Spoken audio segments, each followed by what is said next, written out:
نیوز پری چینل لیدونکو سلام، وخت مو بخیر. ستړي مشه پام وکړئ مهمو خبرونو ته. د افغانستان ملي امنیت ریاست وایي د امرالله صالح پر دفتر د حملې طرح ونیول شو. د افغانستان ملي امنیت ریاست وایي د حقاني شبکې د سترو بریدونو یو طرح کوونکی نیولی دی. د ملي امنیت د عمومي ریاست له لوري په خپره شوې خبرپاڼه کې راغلی دی نیول شوی کس عبدالله نومیږي چې د ابراهیم فاروق او بلال په مستعارو نومونو هم پیژندل کېده.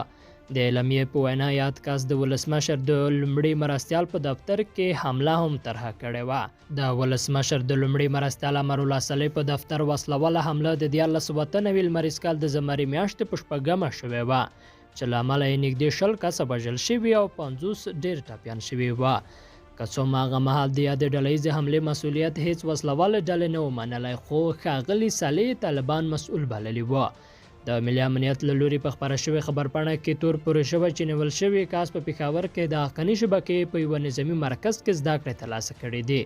د اعلامیې په وینا چې یاد کس په وروستیو کې پلان درلود چې په مدني فعالې سیلای غفار ځان وژونکې حمله وکړي چې د ملي امنیت د ځانګړو ځواکونو د عملیاتو په پایله کې ونیول شو. په اعلامیه کې د دغو عملیاتو دقیق ځای او وخت په اړه څه نه دی ویل شوي. وسلوالو طالبانو لا تر دې دمه په دې اړه څه نه دی ویلي. بلخوا د تورخم کیمسارۍ هغه پولیس چې یو لاروی وهلی ډبولی ونیول شو. د کورنیو چارو وزارت وایي د تورخم د کیمسارۍ هغه پولیس نیول شوی چې یو لاروی وهلی ډبولی دی. د دغه وزارت ویان طریق اریان رسنیو ته ویلي د ذاکر په نوم دغه پولیس د دوی د کورنۍ امنیت څانګې نیولی او تر څارنې او څېړنې لاندې دی. دا ګام نن سملاسي له هغه وروسته پورته شو چې ټولنیزو رسنیو کې د پیښې یوه ویډیو خپره شوه.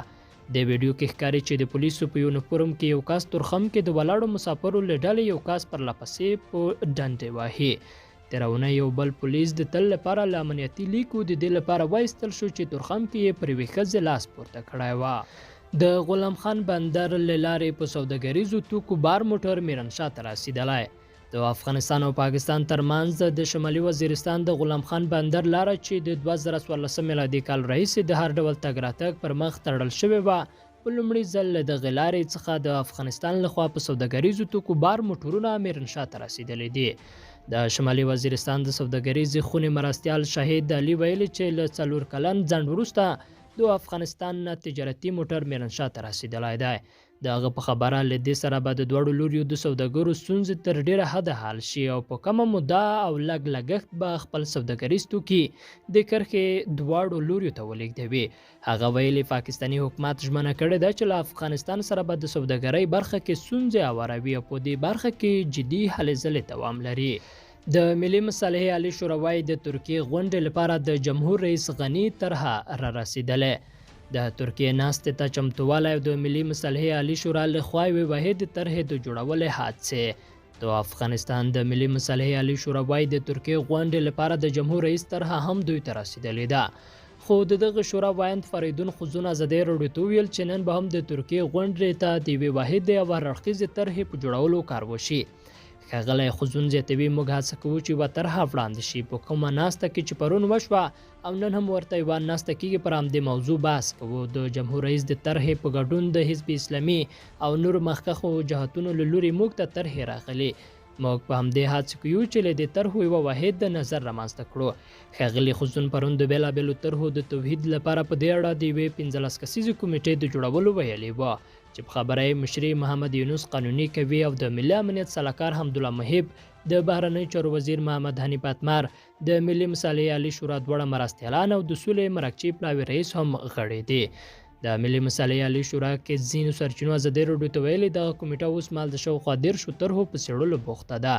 دا په داسې حال کې ده چې رویټرز خبري اژانس لیکلي د ترکیې غونډې ته د جمهور رئیس محمد اشرف غني له لوري یوه طرحه برابره شوې چې نوموړي د دغه طرحې موارد د افغانستان د سولې په بهیر کې له ټولو مرسته کوونکو هیوادونو سره هم شریکه کړي دي.